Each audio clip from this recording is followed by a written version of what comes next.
네, 예, 저, 시청자 여러분, 안녕하십니까. 파주의 배마저씨입니다.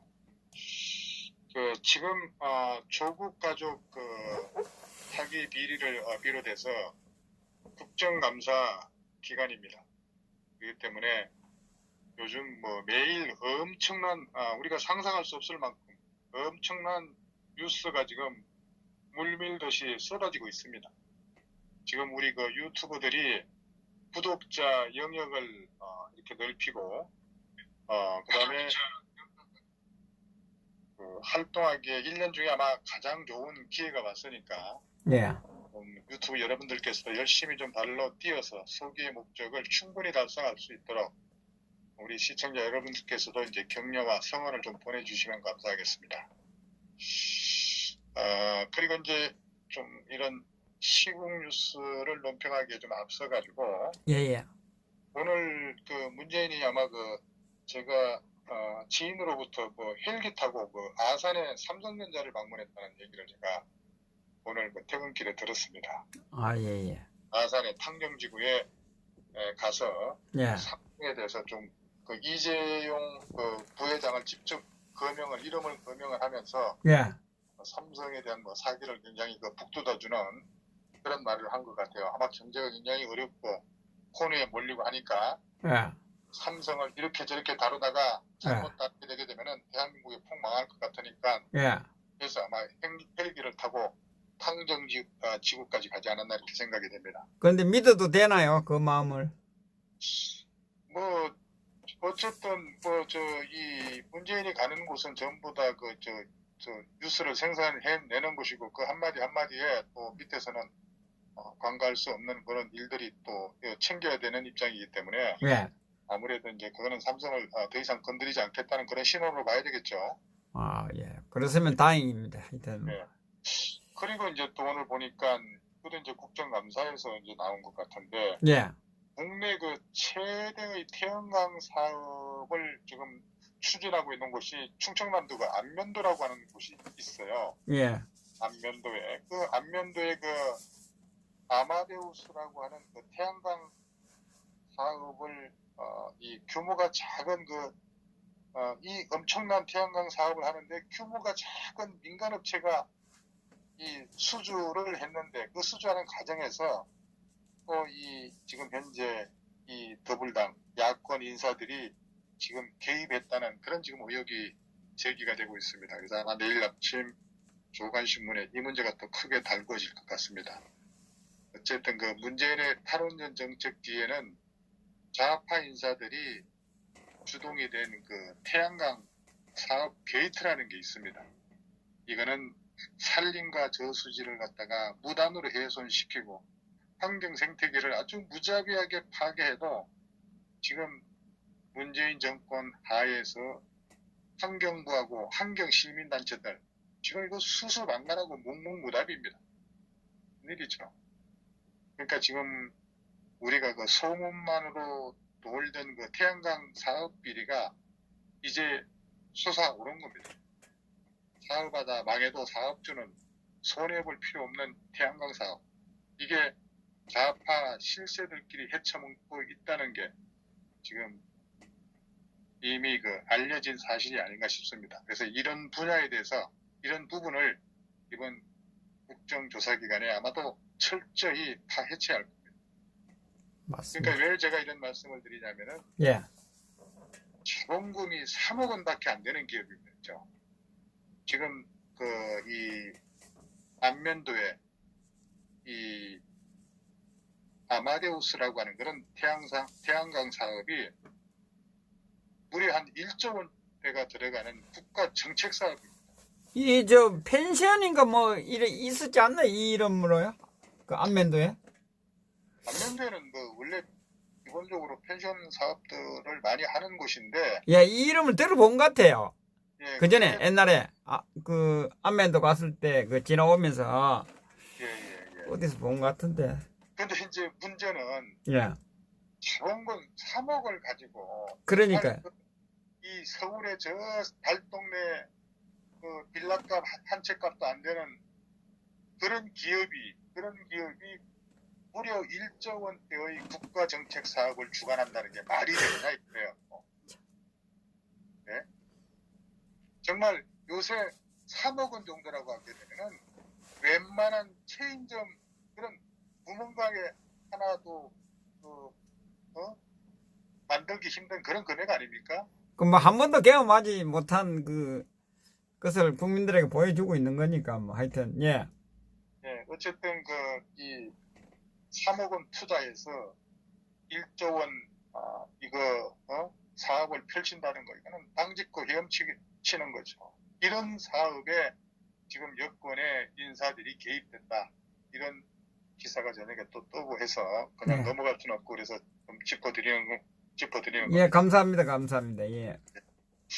그리고 이제 또 조국 문제 좀 얘기를 해야 되겠는데 예, 예. 조국의 정조 할아버지, 정조 할아버지가 조맹규라고 아마 웬만한 분들은 많이 들어봤을 거예요. 조맹규라고 아마 예. 네이버나 뭐 다음에 인터넷 검색을 하면은 조맹규에 대해서 쫙 나오는데 그 조맹규가 과연 누구일까? 조국의 가까운 친척이 아닐까? 뭐 이런 걸로 인해서 과거에 많은 그 이름이 오르락내리락 했던 인물이 바로 조맹규인데 오늘 이제 그 조맹규가 조국의 정조부라고 하는 게 딱 얽힌 겁니다. 국정감사기관에 딱 나온 거예요. 아, 그래서 조국의 정조부가 13년 전에 그 국가유공자를 갖다가 신청을 했다가 탈락이 됐다는 게 이제 국정감사기관 국가보훈처 이 감사에서 드러난 거예요. 그리고 거기에 보니까 이 조맹규가 남로당의 또 간부였다는 거예요. 이거를 이제 13년 전이면은 2019년이니까 뭐 2006년이잖아요. 예. 2006년에 국가유공자를 신청했다가 이 탈락됐던 소위 조맹규라는 사람이 지금 조국 법무장관의 정조부라는 게 이제 확인이 되는 바람에 이 파장도 이제 일파만파로 켜질 것 같습니다. 그동안에 이제 우리가 문제 제기가 됐던 것은 조국의 친척이라고 하는 이런 정도의 주장만 제기되어 왔던 거거든. 예, 예. 근데 이거를 이제 정부기관 국가보훈처에서 국가보훈처장 이름으로 인정을 한 게 이제 오늘 처음으로 이렇게 밝혀진 겁니다. 이거를 충구의 지상우 의원인가 누가 이제 질의해서 이게 이제 밝혀졌는데 이게 이 문제를 아마 정무위원회에서 이제 질의를 한 거예요. 조국의 정조부 조맹규가 독립유공자 신청한 거 아느냐 이렇게 이제 이 보훈처장한테 질의를 하니까 지금 국가보훈처장이 뭐 박삼덕인가 그렇죠. 예. 예, 그러니까 이 내용을 알고 있다라고 이제 얘기를 한 것 같아요. 근데 지금 이 조맹규가 과거에 남로당 노동부장이었다는 거예요. 그래서 이런 활동한 그런 전력에 대해서 이제 추궁을 하니까 그런 문제는 사적인 그런 문제가 있고 그러니까 보훈처 입장에서는 좀 답변하기가 어렵다라고 이렇게 답변을 한 것 같은데 그 속에는 그 함의된 내용에는 아무래도 다 그 사실을 인정하고 있다는 게 포함이 된 걸로 이렇게 느껴집니다. 그러니까 문재인이가 아마 그 전에 김원봉을 존중한다고 떠들고 또 이 문재인이 조국을 버리지 못하는 것이 아마도 김원봉이하고 조국이의 정조부 때문이었던 게 아닐까 이렇게 생각이 드는 거예요. 아마 우리 시청자 여러분들께서도 원만한 조국이가 왜 좌파 행동을 하는지 도저히 이해를 못했을 텐데 오늘 제가 이 국정감사 기사를 보니까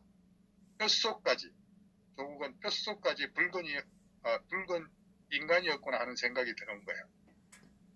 그러니까 조선시대 때 왜 삼족을 멸했는지 참 이 선인들의 지혜를 감탄하게 됩니다.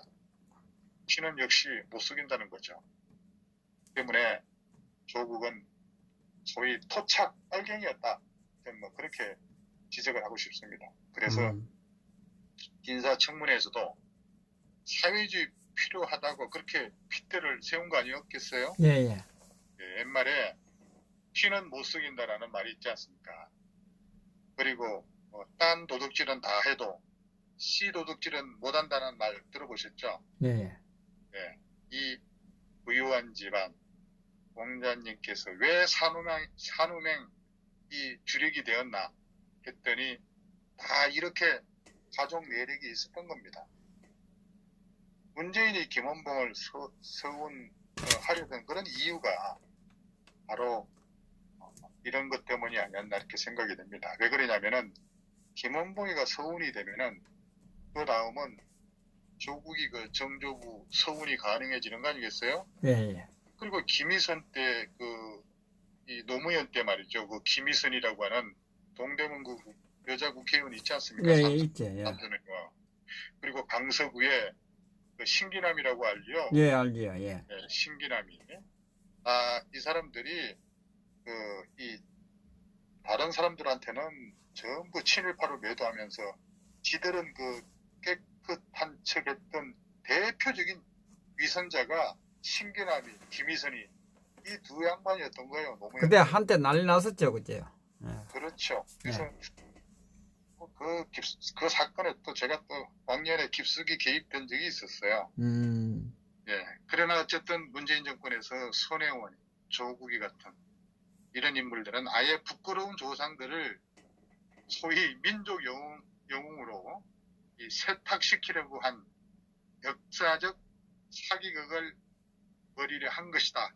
저는 그렇게 규정하고 싶습니다. 정말 더럽고 추악한 그런 좌파들의 반상을 보여주는 일이었습니다. 이 조규명 씨는 해방 후에 창원의 웅동면에서 적색 농민조합에 참여를 했고, 그 다음에 조선노동당, 이 자익의 5개 단체 이런 연합인 민족전선이라고, 민주주의 민족전선의 중앙위원으로 또 활동을 했다는 거예요.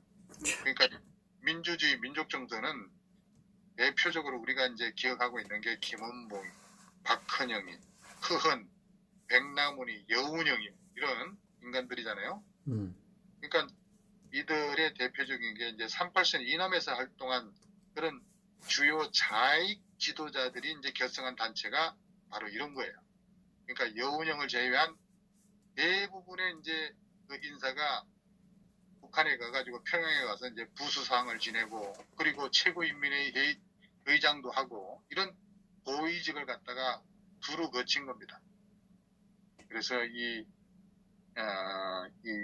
일부 지금 좌파 학자들 중에서는 김원봉에 대한 서운 추진, 아마 그런 것들이 이런 조명규하고 관련성이 있는 이런 배경에서 이루어지지 않았나, 이렇게 이제 추측을 할 수가 있겠죠. 이거야말로 합리적인 그런 의심 아니겠습니까?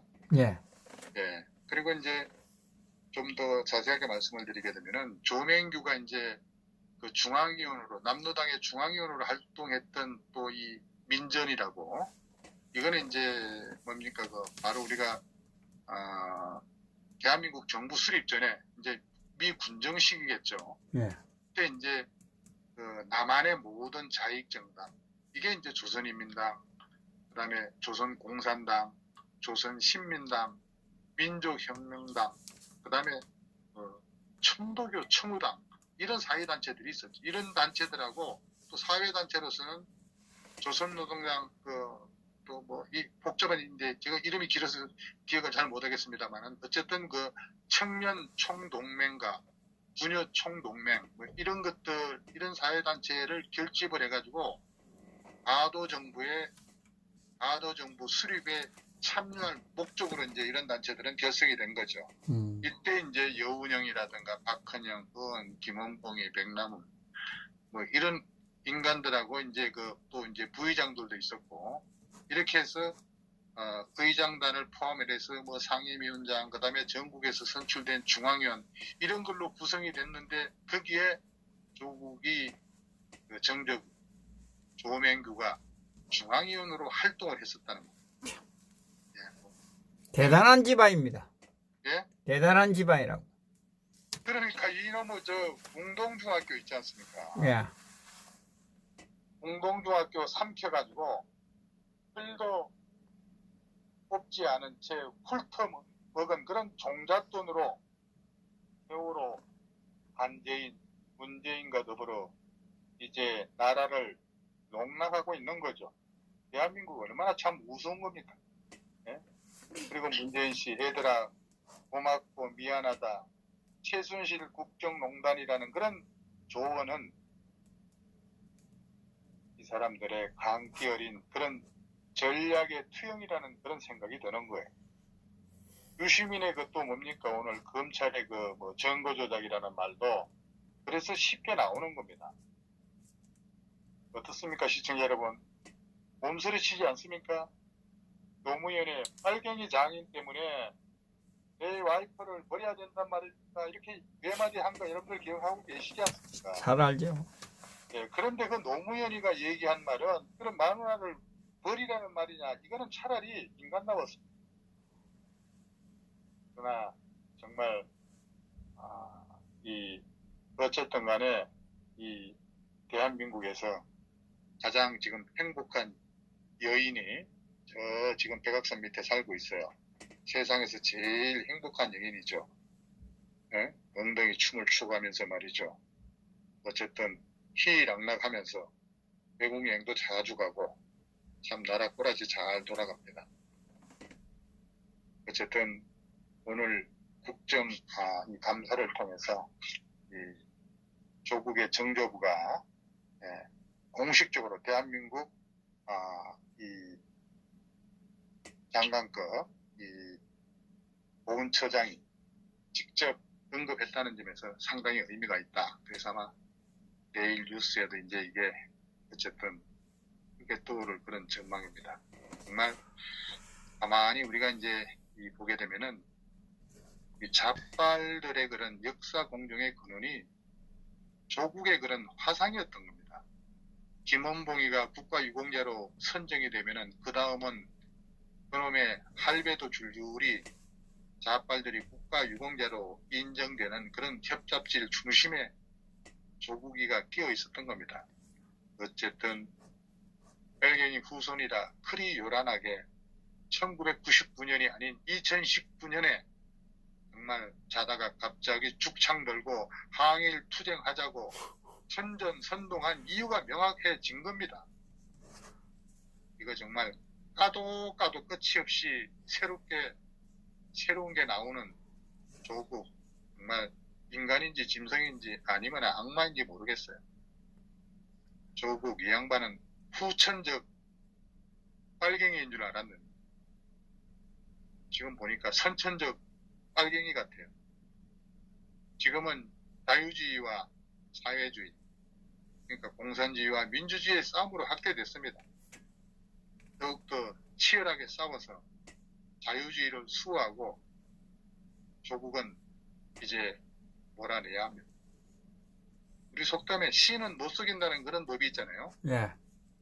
우리나라 자빨하는 인간들 대부분 조상들이 빨갱이로서 그 피를 이어받아 내려오고 있는 겁니다. 제가 아는 빨갱이 가족만 해도 수십 명이 됩니다.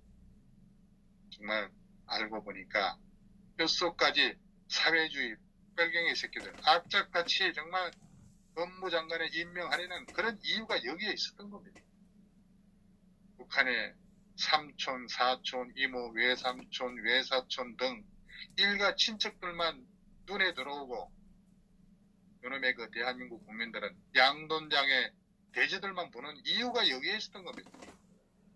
이 빨갱이들이 기어이 장관에 앉히려고 하는 이유는 적가 통일에 일조하기 위한 것이 아니라면 왜 이렇게 집착을 합니까? 6.25 때 빨갱이 자식 손자 지금도 빨갱이 나고 있고 남로당 후손은 지금도 자생적 자빨짓을 하고 있는 거예요. 자유대한의 인권제도 하에서 북한과 중국을 옹호하면서 이들은 우리의 적입니다. 이거 알고 보니까 완전 이 고정가첩 수준 아닙니까? 이 조국 그 법무부 장관 내려오면 못 내려오게 우리가 말려야 되겠어요. 데모해야 되겠어요. 어디까지 나오는지 한번 보게. 고조선까지 갈는지, 어디까지 가는지. 이제 그는 이제 역사를 연구한 전문가들을 통해서 이제 밝혀야 되기 때문에, 그러니까 우리가 지금 시청 여러분들께서도 이런 내용에 대해서 조금 더 이렇게 좀 깊이 있게 좀 자료도 좀 보고 기사도 눈여겨 봐가지고 전부 다 이제 우리가 이거를 주변에 있는 여러 가지 이런 사실을 잘 모르는 분들한테 홍보도 하고 하려고 하게 되면은 이런 유튜브 방송 내용도 좀 잘 듣고 분석을 해서 이제 자기 걸로 다 소화를 했을 때 이제 그 외연을 확대시킬 수도 있고, 그러니까 좀 더 좀 열심히 좀 이 방송에 좀 귀를 기울여줄 필요가 있다고 생각이 됩니다. 맞습니다. 어쨌든 지금 조국 문제를 정리해 보게 되면은 조국이 그 산호맹에 가입한 이제 이유를 어느 정도 알게 된 거 아니겠어요? 예. 예, 청문회에서 전향했냐고 이렇게 뭐 김진태가 물어보니까 이 조국이 답변을 금방 하지 않았지 않습니까? 그러니까 답변을 하지 않은 이유가 바로 여기에 있었던 겁니다. 그리고 조국은 자본주의의 모순이 많다 이렇게 분명히 이제 그 청문회 때 얘기를 했지 않습니까? 예. 예, 그것을 이 사회주의에서 커버할 수 있다고 했는데, 황당한 것이 자기 자신은 온갖 부정한 방법을 동원해서 사익을 추구한 겁니다. 딸의 의사 자격증을 갖게 하기 위해서 오랜 시간 치밀한 부당한 준비 작업, 아들 역시 마찬가지고 사모펀드 하고 웅동학원에서 부정한 방법을 동원해서 재산을 물렸지 않습니까? 예, 예. 이렇게 굶주린 늑대 같은 인간이 사회주의에서 보고 배울 게 있냐고요. 조국이 그 추구하는 사회주의는 김일성이 놈이 백성들에게 땅을 공짜로 나눠주겠다고 선전하고 지지를 받고 권력을 쥐고 난 다음에 그 권력으로 영원한 권력을 쥐기 위해서 자유를 뺏고 노예를 사는 겁니다. 조국이 당신 역시 그렇게 하자는 겁니까? 누구나 평등하고 공평하게 부를 누리는 그런 세상은 올 수가 없는 겁니다. 조국이 몸소 실천하고 있지 않았습니까? 조국이 추구하는 사회주의는 왕조국가 건설, 자손만대 부귀를 누리자는 것하고 같습니다. 그러자면 필수적으로 철권 통치, 독재 국가로 갈 수밖에 없겠죠. 이 나라가 이만큼 발전한 것은 자유민주주의 체제 때문입니다. 그런데 지금 정권과 노무현 정권은 사회 인민민주주의를 지향하는 정권이었습니다. 이 정권 그대로 놔두면은 나라가 망한다는 거죠. 이제라도 다시 정권은 자유민주주의를 신봉하는 우리 공화당에 맡겨야 나라가 산다. 저는 이렇게 생각하면서 오늘 논평 여기서 끝내겠습니다. 감사합니다. 예, 감사합니다. 수고하셨습니다.